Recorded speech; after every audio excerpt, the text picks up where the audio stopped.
Continuando con el tema de la tecnología y la psicología, y especialmente con el de las adicciones, que empecé el otro día, quería dedicar un bloque a la adicción a la pornografía porque es un tema que me preocupa especialmente.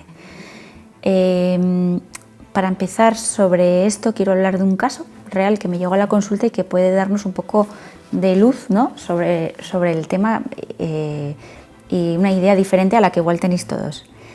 Hace un tiempo pues me llegó a la consulta una familia, ¿no?, cuyo hijo estaba pasándolo muy mal porque venían pues, de una familia con una educación en valores clara, veían que la pornografía no era algo sano, no era bueno para sus hijos, les habían hablado sobre ello, les habían dicho que no vieran pornografía, que les iba a hacer daño, etc. Pero pues un día el menor, estando en casa, haciendo la tarea por ordenador sin querer, ¡pam!, se le había encendido un banner, ¿no?, de un anuncio de algo de pornografía y se había metido en la web Pornhub, que es la más utilizada y creo de las más utilizadas, y había acabado viendo pornografía. El chico tenía pues como 13 años, así, o 12. Entonces era un chaval muy sensible, con muy buena persona, con mucha tendencia obsesiva, es decir, que tenía mucho miedo a hacer las cosas mal, ¿no?, cierta escrupulosidad. Y entonces, bueno, al ver esa pornografía le había hecho como muchísimo daño a la sensibilidad, es como si le meten un puñetazo así, ¡pum!, a su sensibilidad, y se le habían quedado las imágenes grabadas en la cabeza. Cuando una persona tiene una tendencia obsesiva, o un tipo de personalidad más obsesiva compulsiva, y algo le daña la sensibilidad, tiende a repetir esa imagen en su cabeza constantemente. Entonces, a nada que tenga un poquito de estrés, exámenes, una bronca con algún amigo del colegio, cierta dificultad, lo que sea, lo que hace su cerebro es aparecen los que se le llaman los pensamientos obsesivos o compulsivos, que no le dejan descansar, ¿no? Es como si dijéramos, yo les pongo el ejemplo en la consulta, como un parásito que se les agarra y en momentos de estrés y les hace aún mayor ese estrés y ese sufrimiento. Entonces este chaval, claro, en cuanto vio aquello, le produjo un daño enorme a su sensibilidad y empezó a tener muchísimos pensamientos obsesivos con lo que había visto y muchísimo miedo a ver más. Y a ver más pornografía cada vez peor, ¿no? Tenía miedo. Y si veo porno, ¿no?, el easy, si veo porno aún más violento, y si de repente veo algo que sea dañino y si es algo que me haga ser peor persona, algo que tal, con lo cual al final lo que había en su cerebro era constantemente el miedo a la pornografía y esa imagen que había visto. Entonces, claro, cuando tú te encuentras un caso así, no le puedes decir deja de pensar en la pornografía, porque el cerebro es paradójico. Cuanto más le digas que no haga algo y si eres obsesivo, más lo vas a hacer, ¿no? Entonces, si a esta persona le decías no hagas algo, no pienses en algo, más lo iba a pensar.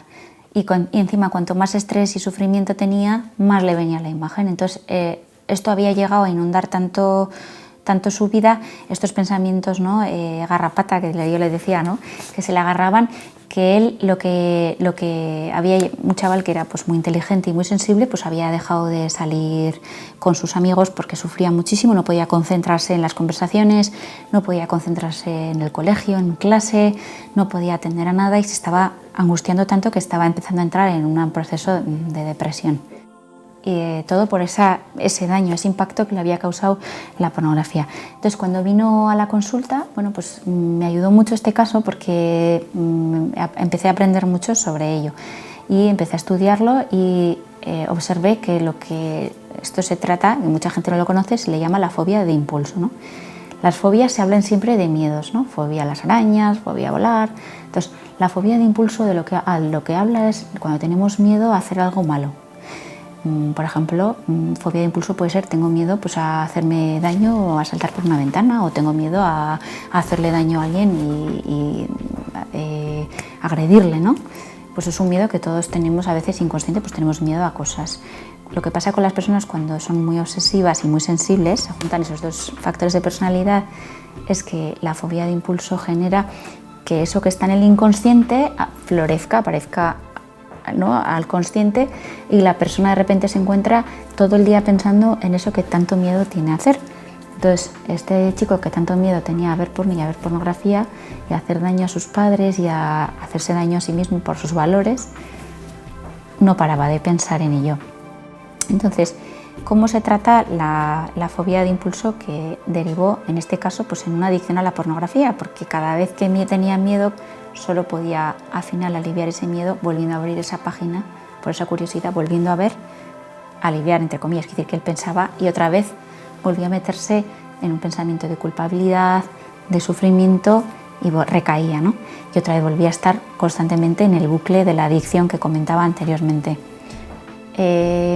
¿Cómo se trabaja, cómo trabajábamos esta adicción a la pornografía?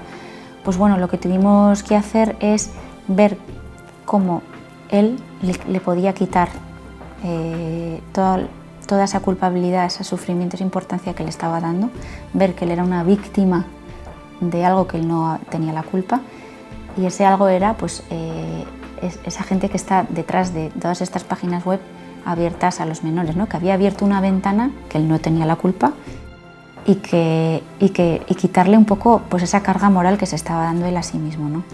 Y ponerla en otro lugar, que es donde había que ponerla, en internet.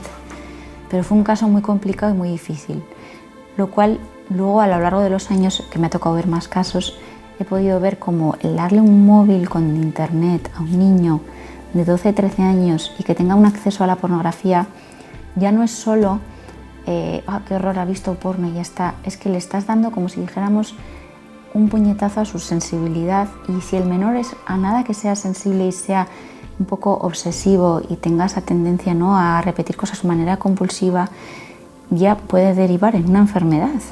O sea que, y da igual que tu hijo le hayas explicado las cosas, le hayas dicho que el porno es malo, el daño que se le causa y que le puede llevar a un comportamiento adictivo no se puede prevenir.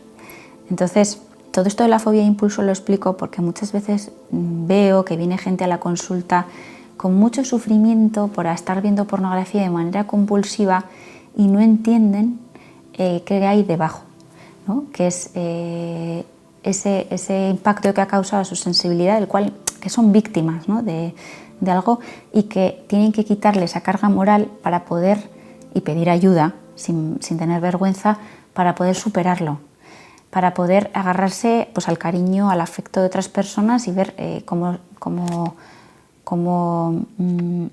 cortar con el círculo, ¿no?, este vicioso. Estos son los casos que yo digo de pornografía y fobia de impulso. Ese perfil es muy concreto. Por otro lado, luego hay otro tipo de perfil en la adicción a la pornografía que ya son personas que no tienen esa educación igual o ese miedo a caer ahí y que voluntariamente, intencionadamente se meten en páginas web de pornografía porque es una manera, como decía inicialmente, de sobrellevar pues el vacío que trae a veces la vida, el sufrimiento, la falta de cariño, problemas de pareja. Encuentro muchos matrimonios que tienen el tema de la pornografía entre ellos, ¿no?, en medio, como un muro, y en vez de sentarse con su mujer y ver qué pasa, ¿no?, pues porque no nos estamos dando cariño, porque no nos estamos cuidando más, porque no estamos hablando, pues ¿cuál es el recurso fácil? Pues buscar otro tipo de satisfacción a través del porno, ¿no?